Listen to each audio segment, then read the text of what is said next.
Ibu mertuaku yang seorang CEO sombong, membentakku di depan seluruh karyawannya. Dia berkata, "Wanita bodoh tak berguna. Posisimu itu pantasnya jadi OB di kantor ini." Aku menahan malu dan menjawab, "Iya Bu, terima kasih." Lalu aku pulang tepat jam 4 sore untuk pertama kalinya. Karena selama 3 tahun, aku selalu lembur dan pulang tengah malam, membangun perusahaan ini agar lebih berkembang dan maju seperti sekarang. Aku memutuskan untuk tidak datang ke kantor lagi, tapi 3 hari kemudian, 43 panggilan tak terjawab masuk di HP-ku. Karena, sebelum ceritanya dimulai, silahkan tulis di kolom komentar dari daerah mana saja teman-teman yang menonton cerita ini. Jangan lupa like dan subscribe agar channel ini bisa semakin berkembang dan bisa mempersembahkan cerita yang lebih menarik lagi. Suara Tiffany yang tenang dan jelas menggema di ruang rapat utama. Ia berdiri di depan layar proyektor besar, hijabnya yang berwarna biru pastel serasi dengan blazer profesional yang ia kenakan. Di hadapannya, duduk jajaran manajer dan kepala divisi perusahaan. Di ujung meja oval yang panjang, di kursi CEO yang paling besar, duduk Ibu Riani. Ibu mertuanya itu menatapnya dengan pandangan tajam. Bibirnya terkatup rapat, seolah mencari-cari kesalahan terkecil sekalipun. Tiffany sudah terbiasa dengan tatapan itu. Selama 3 tahun membangun perusahaan ini dari nol, tatapan itu adalah sarapannya sehari-hari. Seperti yang bisa kita lihat di proyeksi kuartal ketiga, dengan mengalihkan fokus digital kita ke target demografis baru, kita berhasil meningkatkan konversi penjualan sebesar 22%. Tiffany melanjutkan, tangannya menggerakkan pointer laser ke grafik yang sedang naik. Ia adalah otak di balik strategi ini, sama seperti ia adalah otak di balik hampir semua kesuksesan perusahaan selama 3 tahun terakhir. Perusahaan ini, yang dibanggakan Ibu Riani sebagai miliknya, sebenarnya berdiri di atas pondasi warisan ayah Tiffany. Uang jerih payah ayahnya yang ia investasikan seluruhnya, atas nama cinta pada suaminya, Julian, putra tunggal Ibu Riani. Tiba-tiba, layar proyektor berkedip. Gambar grafik hilang, digantikan layar biru dengan pesan kesalahan teknis. Tiffany sedikit terkejut, namun tetap tenang. Ia menekan tombol pada laptopnya. Tidak ada perubahan. Ia mencabut kabel HDMI dan memasangnya kembali. Masih sama. Suasana di ruang rapat menjadi tegang. Tiffany tahu ini masalah sepele. Mungkin proyektornya yang terlalu panas atau kabelnya yang longgar sedikit. Ia baru saja akan meminta staf IT untuk memeriksanya ketika suara dingin Ibu Riani memecah keheningan. "Selalu ada masalah jika kamu yang presentasi, Tiffany." Tiffany menoleh. "Maaf, Bu. Sepertinya ada masalah teknis kecil pada proyektor." "Masalah teknis?" Ibu Riani tertawa sinis, suaranya sengaja dikeraskan agar didengar semua orang. "Atau operatornya yang tidak kompeten? Saya sudah bilang berkali-kali, jangan pakai orang yang tidak kompeten untuk tugas penting." Wajah Tiffany memanas.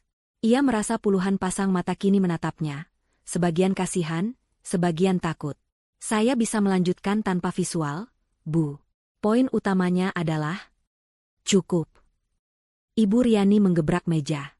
Ia berdiri. Wanita parubaya yang selalu tampil glamor itu berjalan mendekati Tiffany. Ia menatap menantunya itu dari atas ke bawah dengan tatapan menghina. "Presentasi berantakan. Data tidak bisa ditampilkan. Kamu membuang-buang waktu semua orang di sini. Kamu tahu apa masalahmu? Kamu tidak pantas berada di ruangan ini." Tiffany menahan napas. Ini lebih buruk dari biasanya. Ibu Riani mencondongkan tubuhnya ke depan, jarinya menunjuk lurus ke wajah Tiffany. "Wanita bodoh tak berguna," teriaknya. Suaranya melengking tinggi, memenuhi setiap sudut ruangan. "Posisimu itu pantasnya jadi OB di kantor ini. Tukang bersih-bersih. Bukan sok sibuk mengatur strategi." Hening. Total hening. Bahkan suara pendingin ruangan seolah ikut mati. Para manajer menundukkan kepala, tidak ada yang berani menatap. Mereka semua tahu siapa Tiffany. Mereka tahu Tiffany adalah orang yang bekerja hingga tengah malam setiap hari. Mereka tahu Tiffany yang merancang sistem, Tiffany yang menegosiasikan kontrak besar, Tiffany yang membangun perusahaan ini sementara Ibu Riani hanya datang untuk rapat dan memotong pita. Tapi mereka juga tahu siapa Ibu Riani. Dan mereka lebih memilih menyelamatkan pekerjaan mereka. Air mata menggenang di pelupuk mata Tiffany, tapi ia menolak untuk membiarkannya jatuh. Rasa malu yang membakar menjalar dari pipinya hingga ke ujung kaki. 3 tahun pengabdian. 3 tahun lembur tanpa bayaran. 3 tahun menelan hinaan diam-diam demi menjaga keutuhan rumah tangganya, demi menghormati Julian yang ia cintai. Semuanya hancur lebur dalam satu teriakan di depan umum. Batasnya sudah terlewati. Sesuatu di dalam dirinya retak, lalu patah. Selesai. Ia menarik napas panjang, mencoba menstabilkan suaranya. Ia menatap lurus ke mata Ibu Riani yang masih menyala marah. Dengan suara yang datar, nyaris berbisik namun terdengar jelas di ruangan yang senyap itu, Tiffany berkata, "Iya, Bu. Terima kasih." Ia berbalik, tidak lagi mempedulikan laptop atau materi presentasinya. Ia berjalan ke mejanya yang berada di ruangan terbuka bersama karyawan lain. Semua mata mengikutinya. Ia mengambil tas tangannya. Ia melihat jam di dinding. Tepat pukul 4 sore. Untuk pertama kalinya dalam 3 tahun, ia akan pulang tepat waktu. Ia tidak pernah pulang sebelum jam 10 malam. Seringkali ia baru sampai di rumah lewat tengah malam, ketika Julian sudah tertidur. Ia berjalan melewati lobi, melewati resepsionis yang menatapnya kaget. Ia keluar dari gedung kantor yang megah itu. Gedung yang dibelinya dengan uang warisan ayahnya. Ia masuk ke mobilnya dan duduk terdiam selama beberapa menit. Air mata yang ia tahan akhirnya mengalir deras. Bukan air mata kesedihan. Itu adalah air mata kelegaan. Kelegaan karena beban yang ia pikul sendirian, akhirnya ia lepaskan. Perjalanan pulang terasa berbeda. Ia melihat matahari sore, sesuatu yang sudah lama tidak ia nikmati. Ia sampai di rumahnya yang asri, rumah yang ia beli bersama Julian. Suaminya adalah pria yang baik. Julian memiliki perusahaan teknologinya sendiri yang sedang berkembang. Julian tidak pernah tahu sedetail apa perlakuan ibunya di kantor. Tiffany selalu menutupinya.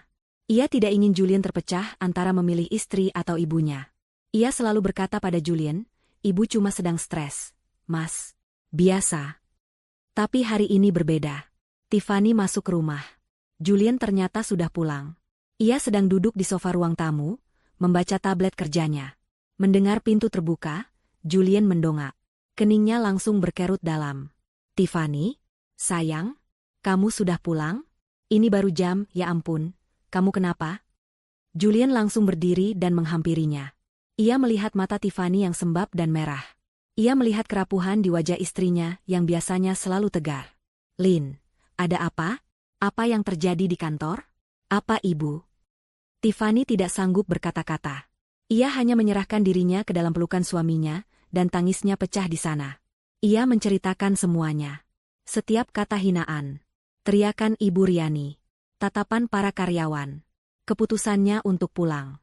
Julian mendengarkan dalam diam. Pelukannya semakin erat. Tiffany bisa merasakan otot-otot di lengan dan punggung suaminya mengeras. Itu bukan pelukan kasihan. Itu adalah pelukan kemarahan yang tertahan. Setelah Tiffany selesai berbicara dan tangisnya mereda, Julian melepaskan pelukannya pelan. Ia menangkup wajah istrinya. Wajah Julian, yang biasanya tenang dan hangat, kini terlihat keras. "Cukup," kata Julian dengan suara rendah namun penuh penekanan. "Aku sudah selesai bersikap baik. Aku minta maaf, sayang. Aku minta maaf karena selama ini membiarkanmu menanggung ini sendirian demi menjaga perasaanku. Kamu tidak akan kembali ke neraka itu. Besok, kita ambil kembali apa yang jadi hak milikmu. Setiap sen warisan ayahmu, setiap tetes keringatmu." Julian memeluk Tiffany kembali. "Aku di belakangmu. Sepenuhnya." Hari pertama Tiffany tidak masuk kerja terasa aneh sekaligus membebaskan. Ia bangun pagi seperti biasa, melaksanakan sholat subuh, namun kali ini ia tidak terburu-buru mengenakan pakaian kerja. Ia mematikan ponsel kantornya dan memasukkannya ke dalam laci. Ponsel pribadinya tetap menyala. Pagi itu, ia dan Julian sarapan dengan tenang. Setelah Julian berangkat ke kantornya, Tiffany tidak sendirian. Pukul 9 pagi, tim pengacara Julian, firma hukum korporat terbaik di kota, tiba di rumahnya. Mereka duduk di ruang kerja Tiffany. Selama 3 jam berikutnya, Tiffany membeberkan semuanya. Ia bukan wanita bodoh seperti yang diteriakkan Ibu Riani. Ia adalah wanita yang sangat teliti.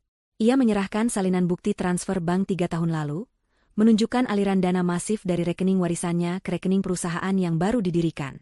Ia menunjukkan salinan email, proposal bisnis, rancangan sistem, dan strategi pemasaran yang semuanya ia buat. Ia memiliki catatan terperinci tentang jam kerjanya. Pengacara utama, seorang pria parubaya bernama Pak Darmawan, mendengarkan dengan saksama, sesekali mengangguk. "Ini lebih dari cukup, Bu Tiffany," kata Pak Darmawan. "Perjanjian awal tidak menyebutkan ini sebagai pinjaman, melainkan investasi penyertaan modal. Secara teknis, Ibu Riani hanya memegang saham minoritas. Ibu adalah pemilik mayoritas yang sah atas perusahaan itu. Fakta bahwa ibu tidak terdaftar secara resmi di akta adalah kelalaian administratif yang bisa diperdebatkan, tapi aliran dana tidak bisa berbohong. Sementara itu, di gedung perusahaan, Ibu Riani duduk di ruangannya. Ia menganggap ketidakhadiran Tiffany hanyalah drama seorang menantu yang sedang merajuk. Biar saja, katanya pada sekretarisnya. Nanti juga dia kembali sendiri. Dia butuh pekerjaan ini. Ibu Riani sama sekali tidak sadar bahwa Tiffany tidak butuh pekerjaan itu. Perusahaan itulah yang membutuhkan Tiffany. Kenyataan mulai menggigit pada hari kedua. Pagi itu, seluruh sistem manajemen hubungan pelanggan atau CRM lumpuh. Sistem itu dirancang khusus oleh Tiffany untuk mengelola data ribuan klien. Tepat di hari pertama setiap bulan, sistem itu akan meminta autentikasi keamanan 2 langkah yang kuncinya hanya dikirimkan ke email pribadi Tiffany sebagai administrator utama. Tanpa autentikasi itu, tim penjualan tidak bisa mengakses data, tidak bisa melacak prospek, tidak bisa mengirimkan penawaran. Kepala Divisi Penjualan, Pak Rahmat, mengetuk pintu ruangan Ibu Riani dengan panik. Maaf, Bu. Sistem CRM kita mati total. Kami tidak bisa bekerja. Ibu Riani mengerutkan kening. Mati bagaimana? Panggil IT. Sudah, Bu. Tim IT bilang mereka tidak bisa membobolnya. Sistemnya meminta kunci autentikasi yang hanya dimiliki Bu Tiffany. Kami sudah mencoba menelepon beliau, tapi ponsel kantornya tidak aktif. Bersamaan dengan itu, telepon di meja Ibu Riani berdering. Itu adalah Pak Mario, klien terbesar mereka, penyumbang hampir 30% pendapatan perusahaan. Ibu Riani mengangkatnya dengan senyum palsu. Halo, Pak Mario, apa kabar? Suara di seberang sana jauh dari ramah. Riani, di mana laporan progres vital yang dijanjikan Tiffany hari ini? Saya membutuhkannya untuk rapat dewan saya siang ini. Kenapa dia tidak bisa dihubungi? Wajah Ibu Riani memucat. Laporan itu. Laporan analisis pasar super rumit yang hanya Tiffany yang bisa menyusunnya. Tenang, Pak Mario. Ada sedikit kendala teknis. Tiffany sedang kurang sehat. Biar saya yang urus. Saya tidak mau kamu yang urus, Riani. Saya mau Tiffany. Kualitas kerjamu dan Tiffany itu berbeda. Saya beri waktu sampai jam makan siang. Jika laporan itu tidak ada di meja saya, anggap kontrak kita selesai. Telepon ditutup. Ibu Riani mulai panik. Ia menyambar teleponnya dan mencoba menghubungi Tiffany. Tidak aktif. Ia mencoba menghubungi Julian, suaminya. Tidak diangkat. Julian sedang rapat dengan tim pengacaranya. Hari ketiga adalah bencana total. Sistem CRM masih mati. Pak Mario resmi mengirimkan email pemutusan kontrak. Puncaknya, tim administrasi menyadari bahwa file tender raksasa untuk proyek pemerintah, yang bernilai triliunan rupiah dan sudah dikerjakan Tiffany selama sebulan terakhir, tidak bisa diakses. File itu dienkripsi dengan kata sandi yang kuat. Batas akhir pengiriman tender adalah jam 5 sore hari itu. Jika gagal, perusahaan akan di-blacklist. Kantor lumpuh. Karyawan berbisik-bisik. Kepanikan menjalar seperti api. Para manajer yang kemarin hanya menunduk saat Tiffany dihina, kini bergantian masuk ke ruangan Ibu Riani, menuntut solusi. Tapi Ibu Riani tidak punya solusi. Solusinya sedang duduk tenang di rumahnya. Ibu Riani, dengan tangan gemetar karena marah dan takut, mencoba menghubungi Tiffany lagi. Puluhan kali. Gagal. Akhirnya, ia menelepon putranya, Julian, dengan amarah yang meledak-ledak. Kali ini, Julian mengangkatnya. Julian, di mana istrimu itu? Suruh dia kembali ke kantor sekarang juga. Teriak Ibu Riani ke telepon. Terdengar jeda sejenak. Lalu suara Julian terdengar, dingin dan datar. Selamat sore, Ibu. Jangan bersopan santun denganku. Perusahaan hancur. Istrimu menyabotase perusahaan. Dia mengunci sistem, dia membawa kabur data klien. Suruh dia kembali atau Ibu akan menuntutnya. Menuntut? Suara Julian terdengar sedikit geli, namun tetap dingin. Menuntut Tiffany atas tuduhan apa? Menyabotase propertinya sendiri? Sepertinya Ibu lupa. Perusahaan itu berdiri pakai uang Tiffany, bukan uang Ibu. Ibu Riani terdiam. Tiffany tidak akan kembali bekerja untuk Ibu, lanjut Julian. Jika Ibu ingin membicarakan soal tender yang akan gagal, atau klien yang kabur, atau sistem yang terkunci, Ibu tidak perlu menghubungi Tiffany. Lalu aku harus bicara dengan siapa? Dengan pengacara kami, Pak Darmawan. Saya akan kirimkan nomor kontaknya sekarang. Selamat sore, Bu. Julian menutup telepon. Ibu Riani menatap ponsel di tangannya dengan tidak percaya. Putranya sendiri berbalik melawannya. Tepat jam 5 sore hari ketiga, Tiffany, yang baru saja selesai berdiskusi dengan Pak Darmawan, menyalakan ponsel pribadinya. Layar ponsel itu menyala. Notifikasi membanjir masuk. Panggilan tak terjawab. Pesan suara. Pesan teks. Ia menghitungnya. 43 panggilan tak terjawab. Panggilan itu datang dari Ibu Riani, manajer HRD, manajer keuangan, Pak Rahmat dari divisi penjualan, dan bahkan beberapa klien yang panik. Julian, yang duduk di sebelahnya, melihat layar itu dan tersenyum tipis. Mereka panik. Tiffany mengangguk. Ia merasakan sedikit kepuasan. Tapi ini bukan tentang balas dendam. Ini tentang keadilan. Bagus, kata Tiffany pelan. Sekarang, kita mulai. Keesokan paginya, suasana di kantor terasa seperti pemakaman. Tender besar bernilai triliunan itu resmi hangus. Pengumuman pemutusan kontrak sepihak dari Pak Mario telah tersebar ke seluruh divisi. Karyawan yang tersisa bekerja tanpa gairah, hanya saling berbisik, menunggu kapan kapal ini akan benar-benar tenggelam. Ibu Riani tidak tidur semalaman. Wajahnya pucat di balik riasan tebal yang ia paksakan. Ia datang pagi-pagi, mencoba menghubungi beberapa teknisi eksternal untuk membobol sistem yang dikunci Tiffany, namun semuanya angkat tangan. Sistem itu dibangun khusus, bukan sistem umum yang bisa dengan mudah dijebol. Amarah Ibu Riani pada Tiffany kini bercampur dengan ketakutan yang dingin. Namun, amarah terbesarnya kini tertuju pada Julian. Putranya sendiri. Darah dagingnya, yang tega berpihak pada istrinya dan mengancam ibunya sendiri. Ia masih menganggap ini semua adalah ulah Tiffany yang telah meracuni pikiran Julian. Ia masih merasa dirinya lah yang menjadi korban. Ia duduk di kursi CEO-nya, merencanakan cara untuk membalas, mungkin dengan menyewa pengacaranya sendiri, ketika sekretarisnya masuk dengan gugup. "Ibu, ada kurir dari firma hukum Darmawan dan rekan. Dia bilang harus menyerahkan dokumen ini secara pribadi kepada ibu." Jantung Ibu Riani berdebar kencang. Firma hukum Darmawan adalah firma korporat termahal dan paling ditakuti di kota ini. Julian tidak main-main. Suruh dia masuk. Seorang pria berjas rapi, bukan kurir biasa, masuk ke ruangannya. Ia membawa map kulit tebal. Dengan sopan namun tegas, ia meletakkan map itu di meja Ibu Riani dan menyodorkan lembar tanda terima. "Silakan tanda tangan di sini, Ibu Riani." Ibu Riani menandatanganinya dengan tangan gemetar. Pria itu mengangguk, berbalik, dan pergi. Meninggalkannya sendirian dengan dokumen yang terasa membara di atas meja. Dengan napas tertahan, ia membukanya. Itu bukan surat. Itu adalah somasi resmi. Surat peringatan hukum. Matanya bergerak cepat membaca baris demi baris. Tuntutan itu jelas dan mematikan. Poin pertama adalah bukti transfer bank 3 tahun lalu. Terlampir salinan rekening koran yang menunjukkan dengan gamblang aliran dana sebesar 50 miliar rupiah dari rekening pribadi Tiffany, yang diidentifikasi sebagai dana warisan, ke rekening perusahaan yang baru dibuka. Di bawahnya, tercantum investasi Ibu Riani yang hanya sebesar 5 miliar rupiah. Poin kedua adalah tuntutan hukum. Tiffany, sebagai investor utama, menuntut diadakannya rapat umum pemegang saham luar biasa atau RUPSLB. Agendanya, penyesuaian akta perusahaan untuk mencerminkan kepemilikan saham yang sesungguhnya.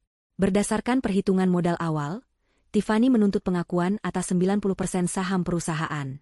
Ibu Riani, dengan modal 5 miliarnya, hanya berhak atas 10%. Ini berarti Tiffany tidak hanya meminta kembali haknya. Tiffany akan mengambil alih seluruh perusahaan secara legal, dan Ibu Riani akan ditendang dari kursi CEO. Poin ketiga adalah yang paling membuatnya gemetar. Surat itu menyatakan adanya dugaan kuat atas penyelewengan dana perusahaan dan mismanajemen fatal yang disengaja. Oleh karena itu, Tiffany menuntut dilakukannya audit forensik penuh dan menyeluruh oleh tim independen yang ditunjuk oleh firma hukum Darmawan. Tim audit meminta akses penuh ke semua pembukuan, rekening bank, server, dan catatan keuangan perusahaan yang akan dimulai besok pagi pukul 9. Ibu Riani merasa mual. 90%. Audit forensik. Ini bukan lagi drama keluarga. Ini adalah perang bisnis yang telah direncanakan dengan sempurna. Tiffany, wanita berhijab pendiam yang selama ini ia anggap bodoh dan penurut, ternyata telah mengumpulkan semua bukti. Dan Julian, putranya, berada di baliknya, menyediakan amunisi legal terkuat. Kemarahannya meledak. Ia menyambar ponselnya yang baru, yang lama ia banting kemarin, dan menghubungi nomor Julian. Ia tidak peduli lagi dengan pengacara. Ia ingin memaki putranya. Julian, apa maksudmu ini? Kamu mau menghancurkan ibumu sendiri? Teriaknya begitu telepon tersambung. Kamu dan istrimu itu mau merampok perusahaan yang sudah ibu bangun. Terdengar helaan napas di seberang. Suara Julian tetap dingin, tanpa emosi. Selamat pagi, Ibu. Saya lihat Ibu sudah menerima suratnya. Itu bukan perampokan. Itu namanya mengambil hak. Perusahaan itu dibangun Tiffany. Ibu hanya menumpang nama di atasnya. Beraninya kamu bicara seperti itu. Ibu yang membesarkanmu. Ibu yang memberimu hidup. Dan ini balasanmu? Membela perempuan tidak tahu diri itu? Saya membela istri saya. Saya membela kebenaran, jawab Julian, suaranya menajam. Ibu yang tidak tahu diri. Ibu menghina istri saya di depan umum, padahal ibu hidup mewah dari hasil keringatnya. Ibu pikir kami tidak tahu? Ibu pikir Tiffany bodoh? Dia memang bodoh. Dia terlalu baik. Tapi sekarang sudah tidak lagi. Waktu ibu bermain-main sudah habis. Tim audit akan tiba besok pagi jam 9. Saya harap ibu bersikap kooperatif. Pastikan semua staf keuangan ibu hadir dan semua dokumen siap. Aku tidak akan mengizinkannya. Aku akan panggil pengacara. Aku akan panggil keamanan. Ini perusahaanku. Silakan saja, balas Julian tenang. Jika ibu menghalangi tim audit yang bekerja atas nama investor mayoritas, pengacara kami akan langsung mendaftarkan gugatan pidana atas ibu sore harinya. Tuduhannya, penggelapan dan penipuan. Ibu bisa memilih, kehilangan jabatan, atau kehilangan jabatan sekaligus masuk penjara. Pikirkan baik-baik, Bu. Klik. Telepon ditutup. Ibu Riani menatap ponselnya dengan nanar. Penjara. Julian mengancamnya dengan penjara. Ia memutar kursinya menghadap jendela kaca besar di ruangannya, memandangi kota di bawah. Tiba-tiba, kemewahan ruangannya terasa mencekik. Lukisan mahal di dinding, meja kayu jati impor, vas kristal, semua itu ia beli menggunakan uang apa? Audit forensik. Kepanikan yang sesungguhnya mulai menjalari tulang punggungnya. Ada hal-hal yang ia lakukan yang ia kira tidak akan pernah diketahui siapapun. Ada transaksi, ada pinjaman, ada pengeluaran pribadi yang ia sembunyikan dengan rapi di dalam laporan keuangan. Ia selalu menyuruh bagian keuangan untuk mengatur angkanya. Ia yakin Tiffany tidak akan pernah mengerti laporan serumit itu. Tapi tim audit independen, mereka akan menemukannya dalam hitungan jam. Ia gemetar. Ia tidak boleh membiarkan mereka masuk. Ia tidak boleh membiarkan rahasianya terbongkar. Ia segera menekan tombol intercom, menghubungkannya dengan kepala Departemen Keuangan. Pak Budi, datang ke ruangan saya sekarang. Bawa semua buku besar tahun ini dan tahun lalu. Kita harus membersihkan beberapa hal. Cepat. Tapi dia tahu. Jauh di lubuk hatinya, dia tahu. Sudah terlambat. Pukul 9 pagi tepat keesokan harinya, lobi perusahaan yang lengang kedatangan tamu. Pak Darmawan, pengacara Tiffany, masuk memimpin rombongan. Di belakangnya bukan hanya satu atau dua orang, melainkan tim yang terdiri dari 5 auditor profesional berwajah serius, masing-masing membawa koper kerja mereka. Ibu Riani sudah menunggu di lobi, berusaha memasang wajah berani, didampingi oleh Pak Budi, kepala keuangannya yang tampak pucat dan berkeringat dingin. Selamat pagi, Ibu Riani, sapa Pak Darmawan dengan nada formal. Seperti yang telah disampaikan, kami hadir untuk memulai proses audit forensik atas nama klien kami, Ibu Tiffany, investor mayoritas perusahaan ini. Ibu Riani mencoba gertakan terakhirnya. Saya tidak akan mengizinkan ini. Ini perusahaan saya. Anda tidak bisa seenaknya masuk dan mengobrak-abrik data pribadi kami. Saya akan panggil keamanan. Pak Darmawan bahkan tidak bergeming. Ia hanya mengangkat sebelah alisnya, lalu memberikan isyarat kepada asistennya. Asisten itu maju dan menyerahkan selembar dokumen lain kepada Ibu Riani. Itu adalah surat perintah pengadilan yang baru saja terbit pagi ini. Bu, jelas Pak Darmawan. Berdasarkan bukti awal investasi dari klien kami, pengadilan mengabulkan permintaan audit penuh. Jika Ibu atau staf Ibu mencoba menghalangi, menghambat, atau merusak barang bukti, kami akan menganggapnya sebagai penghinaan terhadap pengadilan dan tindak pidana. Pihak berwajib sudah kami siagakan di seberang jalan. Jadi, silakan putuskan. Kaki Ibu Riani lemas. Gertakannya gagal total. Ia menatap Pak Budi, yang hanya bisa menunduk pasrah. Upaya mereka semalaman untuk membersihkan buku jelas tidak ada gunanya. Baik, desis Ibu Riani, ruang rapat dewan kosong. Kalian bisa pakai di sana. Pak Budi akan membantu kalian. Terima kasih atas kerjasamanya, kata Pak Darmawan. Tim saya akan mulai bekerja. Kami meminta akses penuh ke ruang server, seluruh komputer di Departemen Keuangan, dan semua buku besar fisik serta rekening koran bank selama 3 tahun terakhir. Tim audit itu bergerak cepat dan efisien. Mereka menyebar seperti tim operasi khusus. 2 orang langsung menuju ruang server, 2 orang lagi mengambil alih ruang arsip keuangan, dan 1 auditor utama mulai mewawancarai Pak Budi di ruang terpisah. Ibu Riani hanya bisa kembali ke ruangannya. Pintunya terbuka, mengawasi dengan frustrasi dan ketakutan yang semakin menjadi. Audit berjalan sepanjang hari. Para karyawan di lantai itu hanya bisa bekerja dalam diam, mendengar suara mesin fotokopi dan printer yang bekerja tanpa henti dari ruang rapat dewan. Menjelang pukul 4 sore, Pak Darmawan meminta pertemuan dengan Ibu Riani. Wajah pengacara itu kini terlihat jauh lebih serius. Tiffany dan Julian juga hadir. Mereka baru saja tiba dan menunggu di ruang terpisah. Ibu Riani, Pak Darmawan memulai tanpa basa-basi. Kami baru memeriksa permukaan, dan apa yang kami temukan sangat mengejutkan. Ia meletakkan beberapa lembar kertas di atas meja. Ini adalah temuan awal. Pertama, kami menemukan penyelewengan dana perusahaan untuk kepentingan pribadi dalam jumlah yang sangat besar. Ratusan juta rupiah setiap tahunnya. Ia merinci. Tagihan kartu kredit pribadi Ibu Riani, untuk belanja tas bermerek di Paris, perhiasan, dan biaya perawatan kecantikan.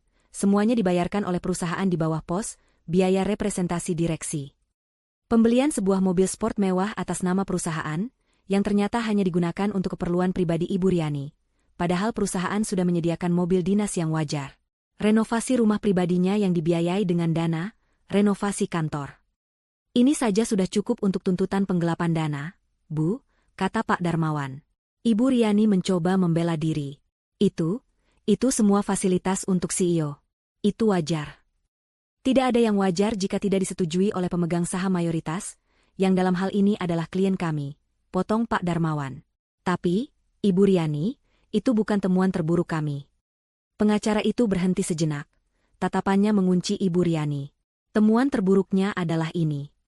Ia meletakkan dokumen perjanjian bank. Tim kami menemukan adanya pinjaman perbankan dalam jumlah masif. 50 miliar rupiah. Pinjaman itu Ibu ajukan 3 bulan lalu atas nama perusahaan. Jantung Ibu Riani serasa berhenti berdetak. Yang menarik, lanjut Pak Darmawan, jaminan atas pinjaman itu adalah gedung kantor ini. Gedung yang dibeli lunas oleh Ibu Tiffany 3 tahun lalu. Ibu menggadaikan aset milik investor utama tanpa persetujuannya. Itu untuk modal kerja. Untuk ekspansi. Elak Ibu Riani, suaranya gemetar. Bukan, kata Pak Darmawan dingin. Tim kami sudah melacak aliran dananya. 50 miliar itu tidak pernah masuk rekening operasional perusahaan. Dana itu langsung Ibu transfer ke rekening sekuritas pribadi atas nama Ibu. Semuanya terbongkar. Ibu memakai uang pinjaman perusahaan untuk bermain saham pribadi. Dan berdasarkan laporan rekening sekuritas Ibu, Ibu kehilangan hampir semuanya.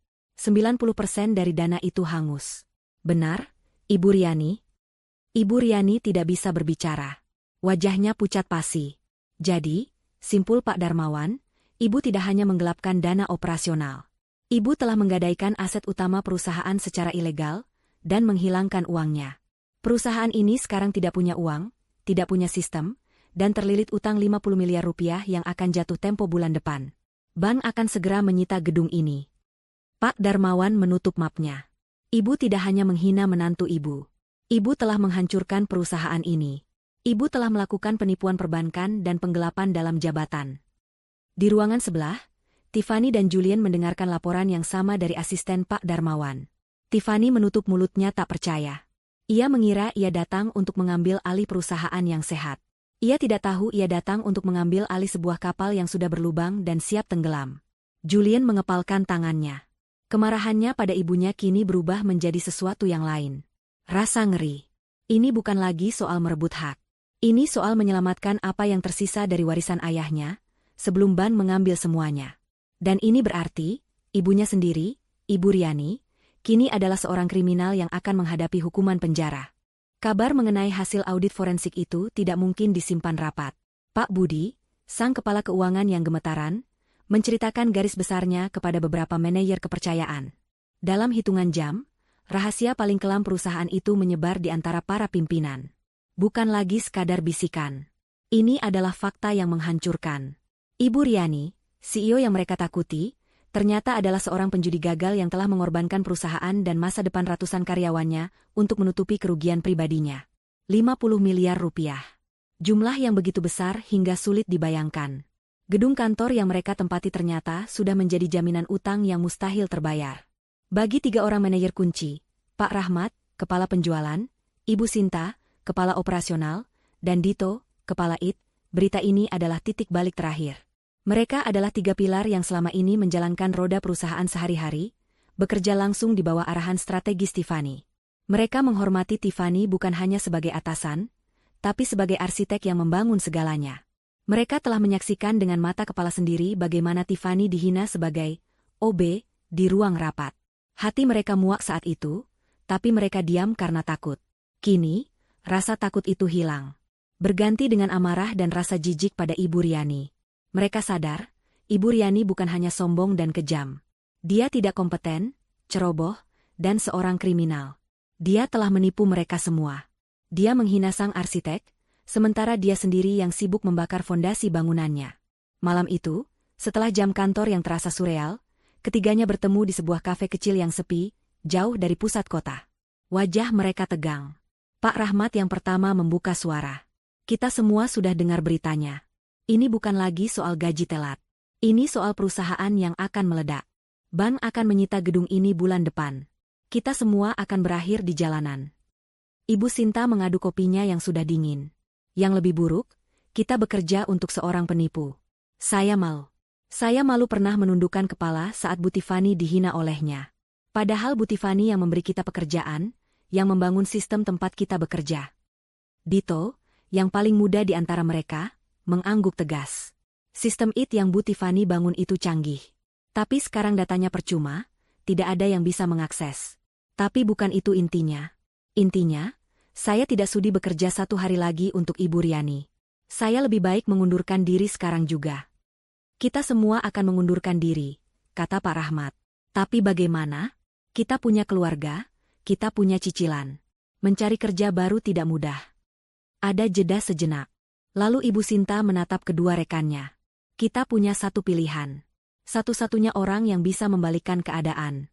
Satu-satunya orang yang sebenarnya kita percayai selama ini. Pak Rahmat mengerti. Bu Tiffany. Pak Rahmat mengambil ponselnya. Dengan tangan sedikit gemetar, ia mencari kontak pribadi Tiffany. Ia meneleponnya. Jantungnya berdebar. Dering pertama. Dering kedua. Diangkat. Halo, Pak Rahmat. Suara Tiffany terdengar tenang. Selamat malam, Bu Tiffany. Maaf mengganggu malam-malam. Saya bersama Bu Sinta dan Dito. Pak Rahmat menjelaskan situasi mereka. Dia tidak menuduh. Dia hanya menyampaikan fakta yang mereka dengar, dan keputusan bulat mereka. Kami bertiga sudah sepakat. Bu, kami akan mengundurkan diri besok pagi. Kami tidak bisa lagi bekerja untuk Ibu Riani. Kami hanya ingin Ibu tahu, kami ada di pihak Ibu. Selalu. Terdengar keheningan sejenak di seberang. Lalu Tiffany menjawab, Pak Rahmat, terima kasih atas kepercayaan Bapak. Jangan mengundurkan diri dulu. Bisa kita bertemu sekarang? Saya akan ajak suami saya. Saya kirimkan lokasinya. 1 jam kemudian, di ruang privat kafe itu, Tiffany dan Julien duduk berhadapan dengan 3 manajer inti tersebut. Tiffany, dengan hijabnya yang sederhana, memancarkan aura wibawa yang tidak pernah mereka lihat sebelumnya. Di sampingnya, Julien, sang CEO perusahaan teknologi, menatap mereka dengan tajam namun ramah. Kelima orang itu berbicara. Rahmat, Sinta, dan Dito Fu menumpahkan semua frustrasi mereka, kekaguman mereka pada Tiffany, dan kebingungan mereka akan masa depan. Setelah mereka selesai, Julien yang angkat bicara. Bapak dan Ibu sekalian, ia memulai. Pertama, saya ucapkan terima kasih atas loyalitas Anda pada istri saya. Kedua, saya harus jujur.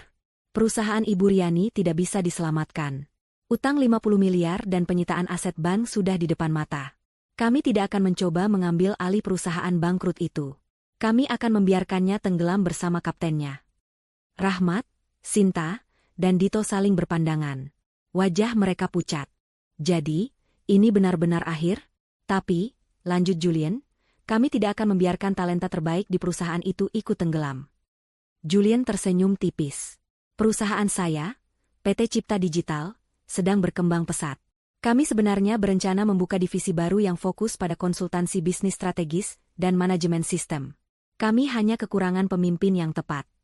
Ia menoleh ke istrinya. Sekarang, kami sudah punya pemimpinnya. Divisi baru ini akan dipimpin langsung oleh Tiffany. Tiffany menatap ketiga manajernya. Divisi ini tidak akan bisa berjalan tanpa tim yang solid. Tanpa orang-orang yang sudah terbukti integritas dan kemampuannya. Saya tidak butuh karyawan. Saya butuh mitra kerja. Mata ketiga manajer itu berbinar. Julian menyambung. Pak Rahmat, kami ingin Anda memimpin pemasaran dan pengembangan bisnis. Ibu Sinta, Anda akan menjadi kepala operasional. Dan Dito, Anda akan menjadi kepala pengembangan teknologi dan sistem. Anda tidak akan bekerja untuk Ibu Riani. Anda akan bekerja bersama Tiffany, membangun sesuatu yang baru, yang bersih, dan yang jauh lebih besar. Kami siapkan kontrak kerja malam ini juga. Rasa lega yang luar biasa membanjiri ketiga orang itu. Ini bukan hanya tawaran pekerjaan. Ini adalah sekoci penyelamat. Ini adalah sebuah kehormatan. Kami ikut. Pak, kami ikut, Bu Tiffany, kata Pak Rahmat, nyaris serentak dengan yang lain. Keesokan paginya, Ibu Riani sedang duduk di ruangannya, mencoba menghubungi pengacara kriminal yang mahal. Ia masih belum menyadari apa yang akan terjadi. Pukul 9 pagi, satu persatu, tiga pilar utamanya masuk. Pertama Pak Rahmat. Ia meletakkan surat di meja. Ibu Riani, ini surat pengunduran diri saya. Efektif segera. Belum sempat Ibu Riani bereaksi, Ibu Sinta masuk. Ini surat pengunduran diri saya, Bu. Terima kasih. Lalu Dito. Saya juga mengundurkan diri, Bu. Ibu Riani menatap ketiga surat itu, lalu menatap tiga wajah yang berdiri tegak di depannya. Wajah-wajah itu tidak lagi menunjukkan rasa takut. Hanya ketegasan. Kalian semua, suaranya bergetar. Kalian mengkhianatiku? Kalian pergi di saat perusahaan sedang sulit. Ibu Sinta, yang biasanya paling pendiam, maju selangkah. Kami tidak mengkhianati Ibu. Kami hanya menolak untuk tenggelam bersama Ibu. Ibu yang mengkhianati kami semua, mengkhianati Bu Tiffany, saat Ibu mempertaruhkan masa depan kami di meja judi saham. Selamat tinggal, Bu. Ketiganya berbalik badan dan berjalan keluar ruangan. Ibu Riani terperangah. Ia sendirian. Benar-benar sendirian di dalam kantor mewah yang kini terasa seperti kuburan. Tidak ada sistem. Tidak ada klien. Dan sekarang, tidak ada satupun manajer inti yang tersisa. Perusahaan itu resmi mati. Berita di dunia bisnis menyebar lebih cepat daripada api di padang kering. Cerita tentang kehancuran dramatis perusahaan properti yang dipimpin Ibu Riani menjadi topik hangat di setiap pertemuan klub bisnis dan grup percakapan para eksekutif. Ceritanya begitu lengkap dan memuaskan. Seorang CEO arogan yang menghina menantunya sendiri di depan umum. Sang menantu yang ternyata adalah investor utama dan otak jenius di balik perusahaan. Sang menantu yang pergi dalam diam. Dan puncaknya, penemuan audit yang membongkar penggelapan dana 50 miliar rupiah. Nama Ibu Riani hancur dalam semalam. Tidak ada bank yang mau berurusan dengannya. Tidak ada pemasok yang mau mengirim barang tanpa pembayaran tunai di muka. Tidak ada satupun profesional kompeten yang mau melamar kerja di perusahaannya, yang kini dijuluki kapal karam. Di sisi lain kota, di gedung kantor PT Cipta Digital milik Julian yang modern dan sibuk, suasana sangat kontras. Di lantai baru yang disiapkan khusus, divisi konsultansi bisnis pimpinan Tiffany mulai beroperasi. Tiffany, Rahmat, Sinta, dan Dito tidak membuang waktu. Mereka bergerak cepat. Dito, dengan dukungan penuh dari tim Julian, mulai membangun infrastruktur sistem baru yang lebih canggih dari yang lama.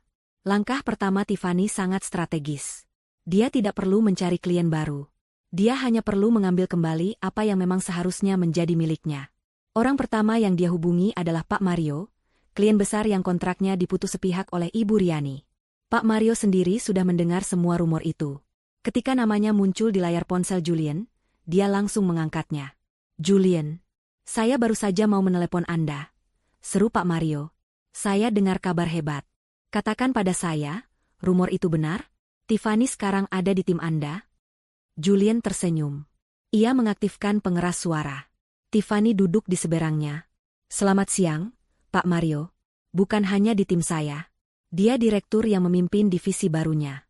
Silakan bicara langsung dengannya. Bu Tiffany. Suara Pak Mario terdengar antusias. Astaga, saya turut prihatin atas apa yang Anda alami. Tapi sejujurnya, saya lega Anda keluar dari sana. Wanita itu, sudahlah. Tiffany tertawa kecil, tawa pertama yang tulus dalam waktu yang lama. Selamat siang, Pak Mario. Saya baik-baik saja, terima kasih. Saya menelepon untuk menawarkan sesuatu. Saya tahu kontrak Bapak terhenti.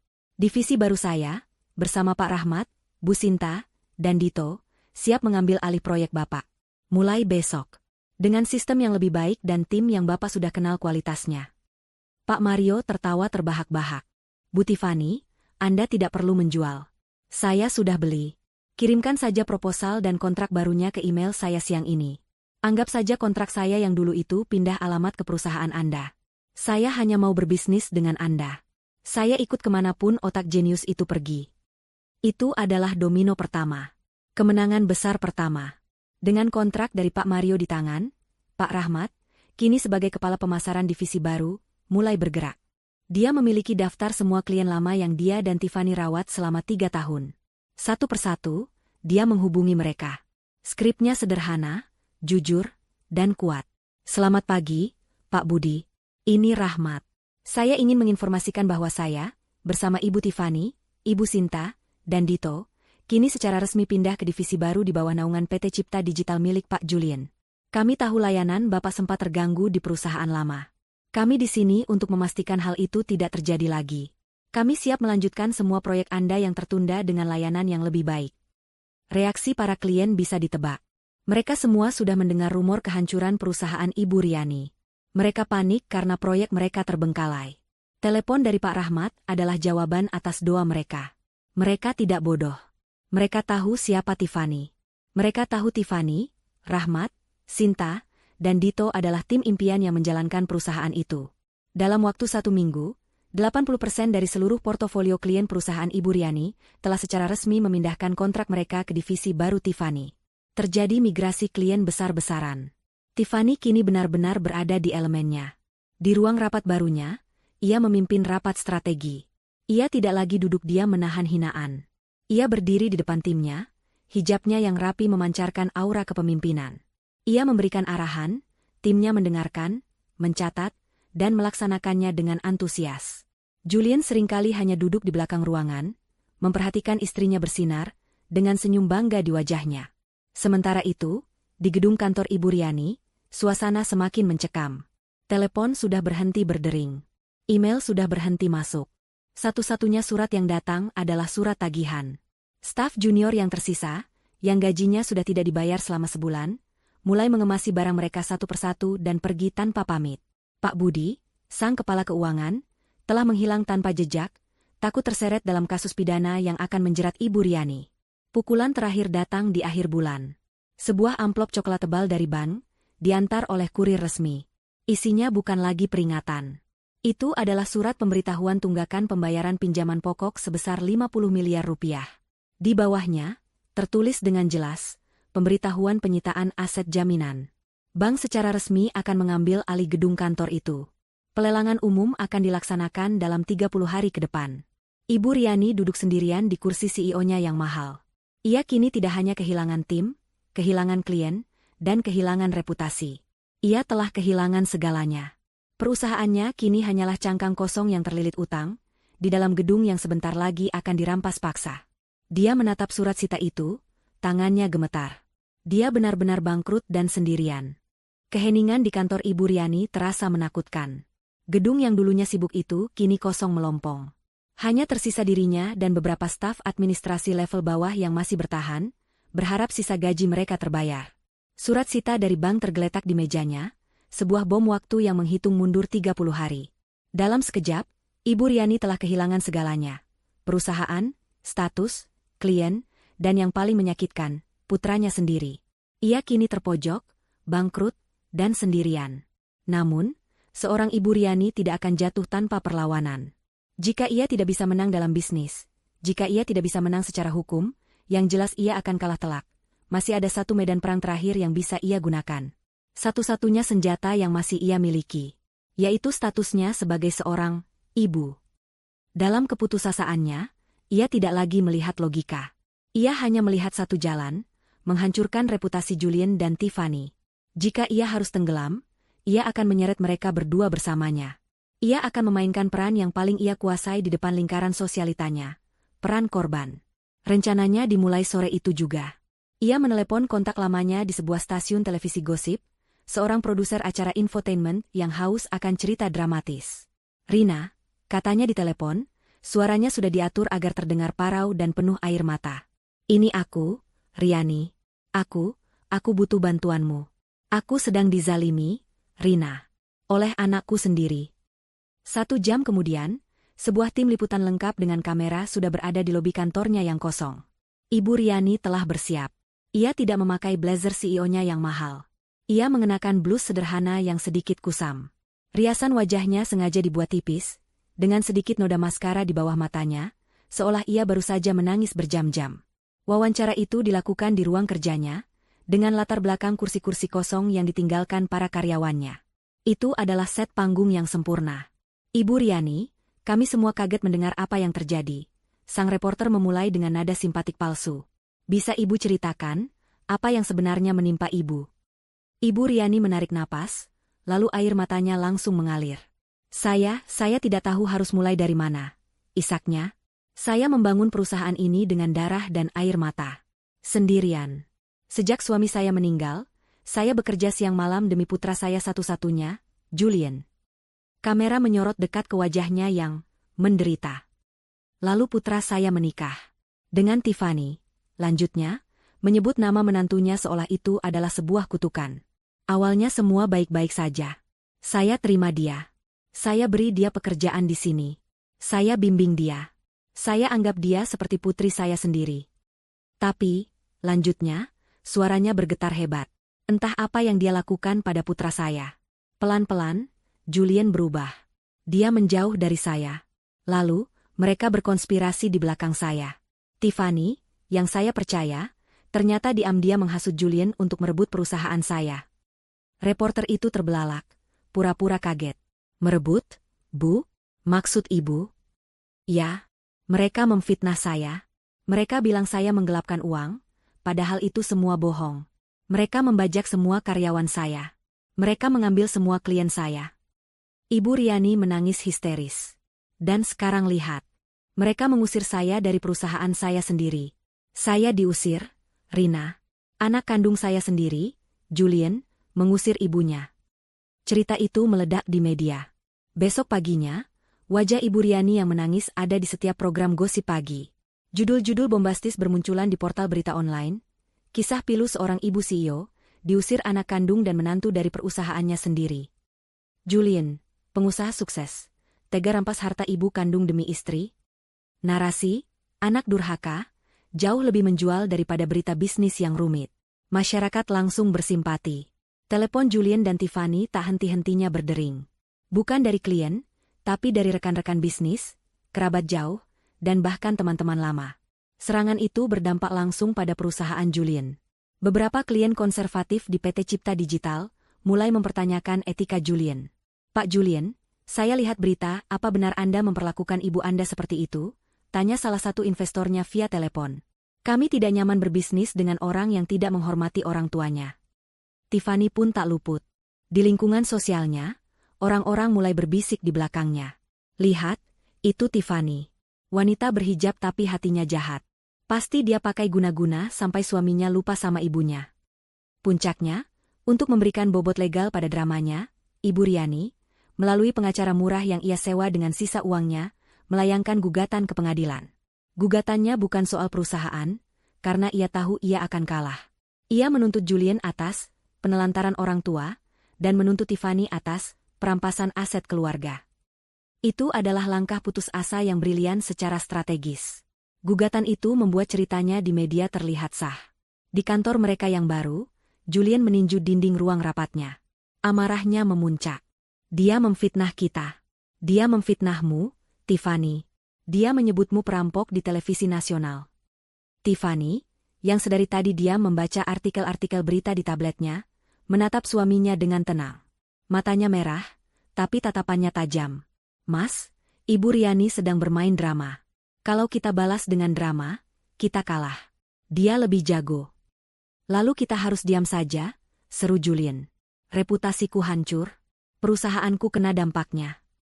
"Kita tidak akan diam," kata Tiffany. Ia berdiri dan menghampiri suaminya. "Kita akan melawannya. Tapi kita tidak akan melawan dengan drama. Kita akan melawan dengan satu hal yang paling dia takuti." Julian menatapnya. "Kita akan melawan dengan kebenaran." Tiffany mengambil ponselnya dan menelepon Pak Darmawan, pengacara mereka. "Pak Darmawan, selamat siang. Saya mau kita adakan konferensi pers besok. Undang semua media. Bisnis, hukum, dan ya undang juga media gosip yang mewawancarai Ibu Riani. Sudah waktunya kita menunjukkan pada semua orang, siapa sebenarnya korban di sini." Keesokan harinya, aula serbaguna di kantor PT Cipta Digital disulap menjadi ruang konferensi pers. Puluhan wartawan dari berbagai media telah berkumpul. Suasananya tegang. Para wartawan gosip di barisan depan sudah menyiapkan pertanyaan-pertanyaan tajam seputar anak durhaka. Sementara wartawan bisnis dan hukum terlihat lebih skeptis, menunggu apa yang akan disampaikan pihak Julian. Tepat pukul 11 siang, Tiffany, Julian, dan Pak Darmawan memasuki ruangan. Lampu kilat kamera langsung meledak, menyilaukan mata. Tiffany, dengan hijab abu-abu yang elegan, berjalan tenang. Julian terlihat tegang, rahangnya mengeras. Pak Darmawan membawa sebuah map tebal. Mereka duduk di meja panjang. Pak Darmawan yang mengambil alih mikrofon pertama kali. "Selamat siang, rekan-rekan media." Ia memulai dengan suara tenang namun berwibawa. "Kami mengadakan konferensi pers ini untuk meluruskan berita simpang siur yang merugikan klien kami, Bapak Julian dan Ibu Tiffany. Kami di sini bukan untuk membicarakan drama keluarga. Kami di sini untuk memaparkan fakta hukum dan fakta finansial." Ia memberi isyarat, dan layar proyektor besar di belakang mereka menyala. Dokumen pertama yang muncul adalah bukti transfer bank 3 tahun lalu. "Fakta pertama," kata Pak Darmawan. "Perusahaan yang dipermasalahkan, PT Megah Sentosa, didirikan dengan modal awal 55 miliar rupiah. Seperti yang Anda lihat di layar, 50 miliar rupiah, atau lebih dari 90% modal, berasal dari rekening pribadi Ibu Tiffany. Ini adalah dana warisan sah almarhum ayah beliau. 5 miliar sisanya berasal dari Ibu Riani. Jadi, mari kita luruskan, Ibu Tiffany bukan karyawan. Beliau adalah investor mayoritas dan pemilik sah perusahaan tersebut." Para wartawan mulai terhenyak. Mereka sibuk mencatat dan mengambil gambar layar. Ini adalah fakta yang tidak pernah disebutkan Ibu Riani. "Fakta kedua," lanjut Pak Darmawan, mengganti slide. "Layar kini menunjukkan rangkuman hasil audit forensik. Klien kami dituduh merampok perusahaan. Faktanya adalah sebaliknya. Klien kami sedang berusaha menyelamatkan aset mereka dari perusahaan yang telah dirusak secara sistematis oleh manajemen sebelumnya, yaitu Ibu Riani." Pak Darmawan mulai merinci temuan audit. Ia menunjukkan bukti pengeluaran pribadi Ibu Riani menggunakan dana perusahaan. Tagihan belanja tas mewah di Eropa, cicilan mobil sport, biaya renovasi rumah. Para wartawan gosip mulai terlihat gelisah. "Tapi itu bukan yang terburuk," kata Pak Darmawan. Suasana hening. Slide berganti. Menunjukkan dokumen perjanjian pinjaman bank. 3 bulan lalu, Ibu Riani, secara diam-diam dan tanpa persetujuan pemegang saham mayoritas Ibu Tiffany, telah mengambil pinjaman bank atas nama perusahaan sebesar 50 miliar rupiah. Jaminannya, gedung kantor, aset yang dibeli lunas oleh Ibu Tiffany. Terdengar pekikan tertahan dari barisan wartawan. Kemana uang 50 miliar itu? Apakah untuk ekspansi perusahaan, seperti yang seharusnya? Pak Darmawan menggeleng. Tidak. Uang itu ditransfer ke rekening sekuritas pribadi Ibu Riani. Dan seperti yang bisa Anda lihat dari laporan ini, dana itu hangus. Hilang 90% di pasar saham. Ibu Riani mempertaruhkan aset perusahaan untuk menutupi kerugian judi sahamnya. Ruangan itu meledak dalam bisikan. Fakta ini terlalu mengejutkan.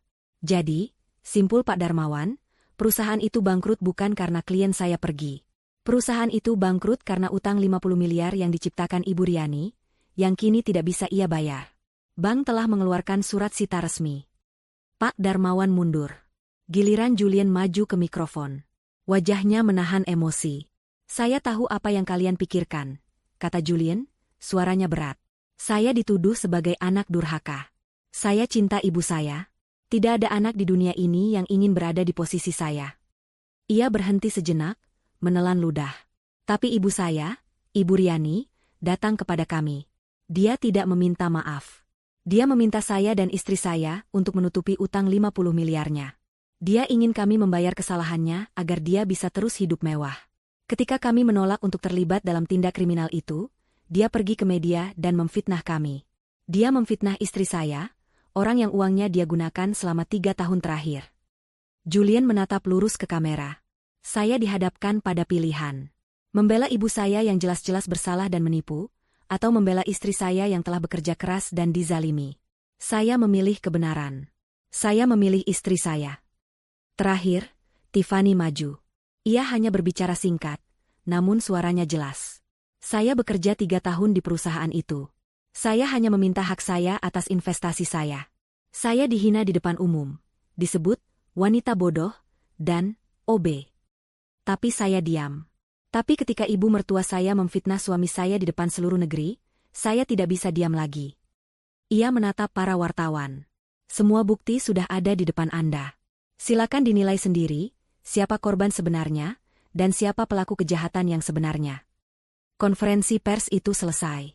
Beritanya berbalik 180 derajat. Sore itu juga, semua portal berita menurunkan berita lama.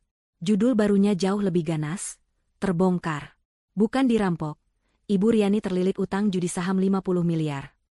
Fakta audit, Ibu Riani gadaikan aset menantu, uang hangus. Julian Tiffany bukan pelaku, tapi korban penipuan. Drama, anak durhaka, seketika lenyap, digantikan oleh fakta, CEO penipu. Reputasi Ibu Riani hancur lebur, tidak tersisa. Gugatan, penelantaran orang tua, yang ia ajukan langsung ditolak mentah-mentah oleh pengadilan, karena dianggap tidak memiliki dasar hukum dan diajukan dengan niat buruk. Karma tidak berhenti di situ. Keesokan paginya, setelah konferensi pers yang menghebohkan itu, pihak Kejaksaan Negeri, yang melihat bukti-bukti audit yang dipaparkan ke publik, memutuskan untuk tidak tinggal diam. Kasus ini terlalu besar untuk diabaikan.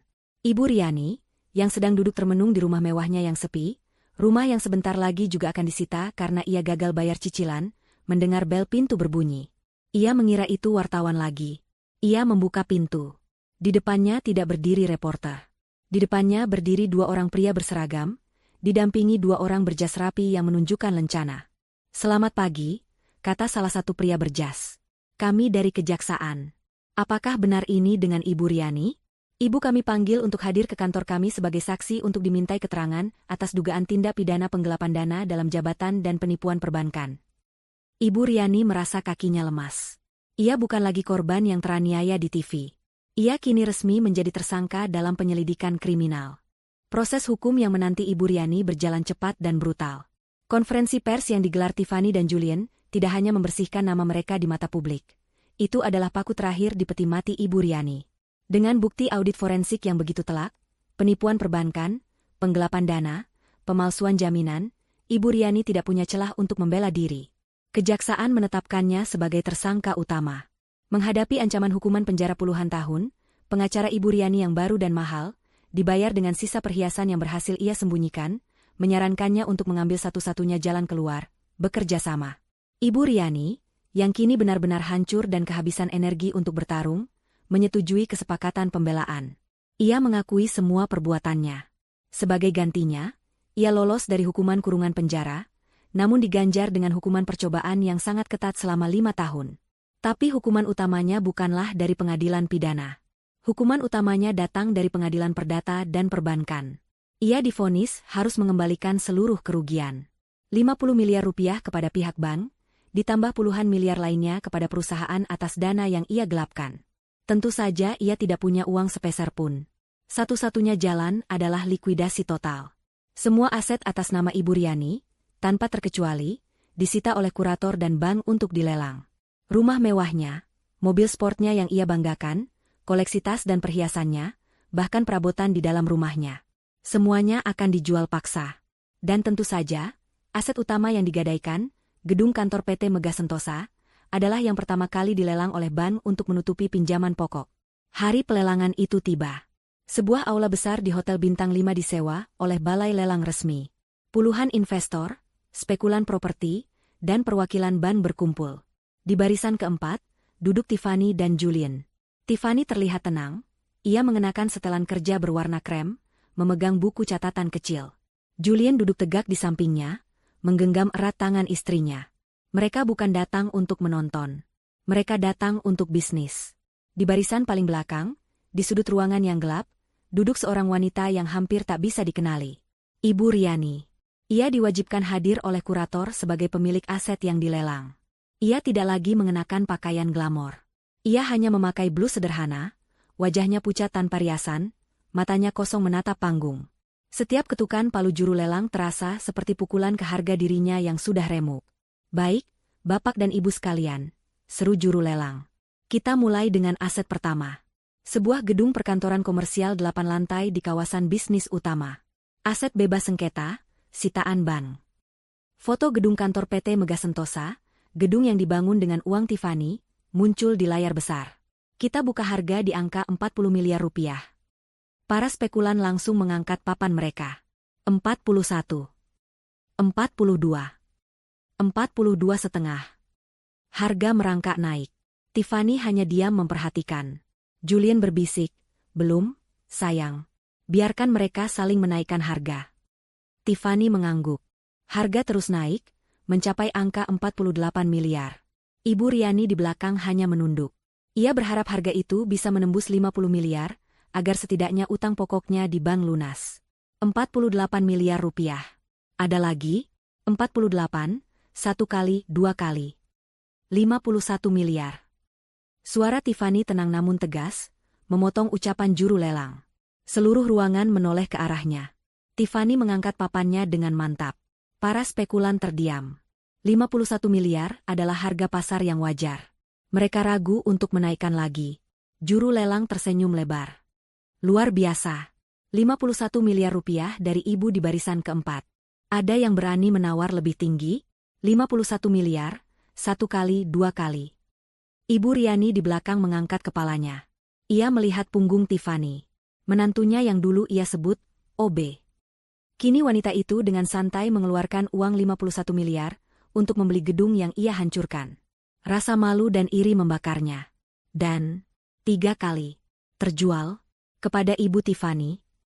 Palu diketuk dengan keras. Tiffany menutup buku catatannya.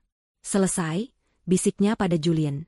Ia telah membeli kembali apa yang menjadi miliknya, kali ini dengan cara yang bersih, legal, dan disaksikan semua orang. Acara berlanjut. Mobil sport Ibu Riani terjual. Koleksi lukisannya terjual. Sekarang, tiba di aset terakhir. Aset yang paling personal. Aset terakhir hari ini, kata juru lelang. Sebuah rumah tinggal mewah di kawasan elit Kebayoran. Luas tanah 2000 meter persegi, lengkap dengan kolam renang dan perabotan impor. Foto rumah Ibu Riani, tempat ia biasa mengadakan pesta sosialita, tempat ia menghina Tiffany saat makan malam keluarga, muncul di layar. Ini adalah benteng terakhir kebanggaan Ibu Riani. Kita buka harga di 10 miliar rupiah. Penawaran berlangsung lebih lambat. Ini rumah tinggal, pasarnya lebih sempit. Harga naik pelan. 10,5. 11. 11,5. Di angka 12 miliar, penawaran berhenti. 12 miliar rupiah. 1 kali. 2 kali. Juru lelang bersiap mengetuk palu. Di barisan belakang, bahu Ibu Riani mulai bergetar. Ia terisak dalam diam. Ia kini sadar. Setelah palu itu diketuk, ia akan benar-benar menjadi gelandangan. Ia tidak punya tempat tinggal. Tidak punya apa-apa lagi. 12 miliar, 3. 15 miliar. Suara itu bukan suara Tiffany. Suara itu berat dan tegas. Julian yang mengangkat papannya. Seluruh ruangan kembali menoleh. Tiffany menatap suaminya, sedikit terkejut, namun ia kemudian tersenyum tipis dan mengangguk, seolah mengerti. Para penawar lain langsung mundur. Lompatan 3 miliar terlalu besar. Ibu Riani di belakang mendongak. Matanya yang basah air mata menatap tidak percaya ke arah putranya. Julian? Julian yang membelinya? Untuk apa? Untuk mengusirnya secara pribadi? Juru lelang tidak membuang waktu. 15 miliar rupiah. 1 kali. 2 kali. 3 kali. Terjual. Kepada Bapak Julien. Palu diketuk. Lelang selesai. Para peserta mulai bubar. Tiffany dan Julien berjalan ke depan untuk menandatangani dokumen. Ibu Riani tetap duduk di kursinya, membeku. Ia tidak tahu harus berbuat apa. Ia telah kehilangan segalanya, namun di detik terakhir, putranya membeli rumahnya. Apa artinya ini? Apakah ini belas kasihan? Ataukah ini bentuk penghinaan yang baru? Ketidakpastian ini terasa lebih menakutkan daripada kehilangan rumah itu sendiri. 1 tahun berlalu sejak hari pelelangan yang dramatis itu. Waktu telah mengubah segalanya. Gedung kantor 8 lantai yang dibeli Tiffany telah direnovasi total. Papan nama PT Megah Sentosa yang suram telah lama dicopot. Kini di atasnya terpampang logo baru yang elegan, Tiffany Khrekan, Konsultansi Strategis, sebuah divisi independen di bawah payung PT Cipta Digital. Kantor itu kini sibuk, modern, dan penuh energi positif. Tiffany, dengan gaya kepemimpinannya yang tenang namun tegas, telah membangun reputasi sebagai konsultan bisnis paling dicari di kota. Ia tidak hanya mengambil kembali klien lama, ia mendapatkan puluhan klien baru yang jauh lebih besar.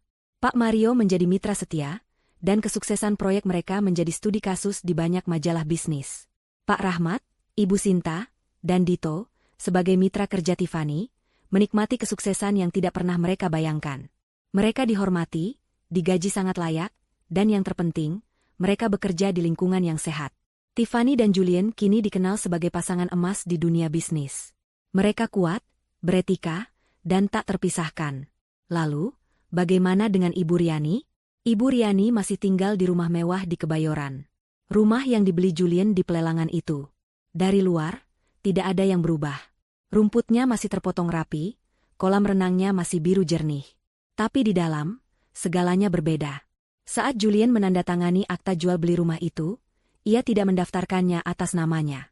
Ia mendaftarkannya 100% atas nama istrinya, Tiffany. Itu adalah hadiahnya untuk Tiffany. Sebuah simbol bahwa semua yang ia miliki, ia serahkan pada istrinya yang telah ia pilih. Karma Ibu Riani bukanlah kemiskinan di jalanan. Karmanya jauh lebih dalam dari itu. Dia diizinkan tinggal di rumah itu. Dia tidak diusir. Julien masih memberinya uang bulanan yang cukup untuk makan dan kebutuhan sehari-hari. Tapi hanya itu. Dia tidak punya kekuasaan.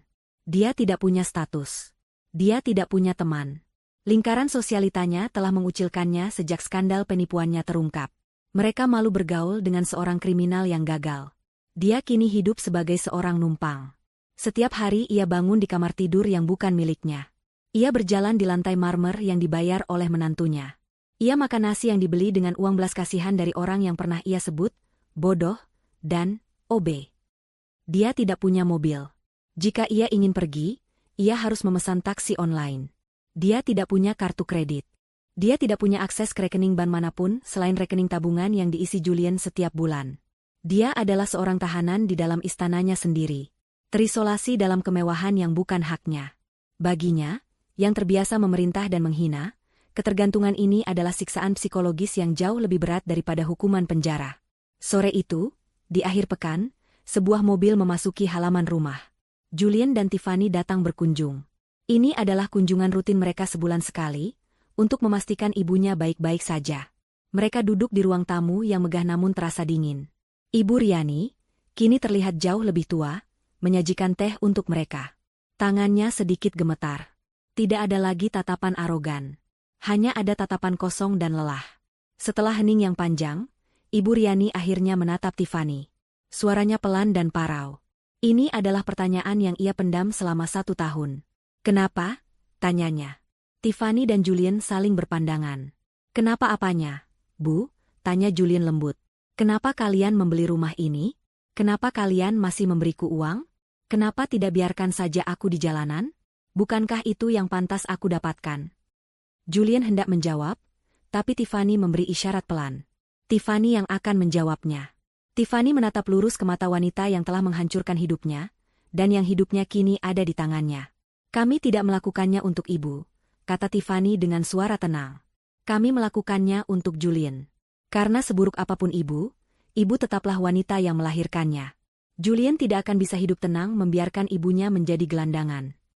Tiffany berhenti sejenak, lalu melanjutkan. Dan kami melakukannya untuk diri kami sendiri. Terutama untuk saya. Untukmu. Ibu Riani tidak mengerti. Iya, kata Tiffany. Saat ibu meneriaki saya di ruang rapat hari itu, ibu berkata saya pantasnya jadi OB. Ibu menghina saya karena ibu merasa posisi ibu jauh lebih tinggi dari saya. Ibu menikmati kekuasaan ibu dengan cara merendahkan orang lain. Tiffany mencondongkan tubuhnya sedikit. Hari ini, posisi kita berbalik.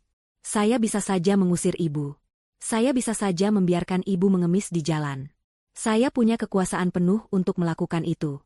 Tapi saya tidak akan melakukannya. Karena saya, kata Tiffany, matanya menatap tajam namun tidak ada kebencian di sana, tidak akan pernah menjadi seperti ibu.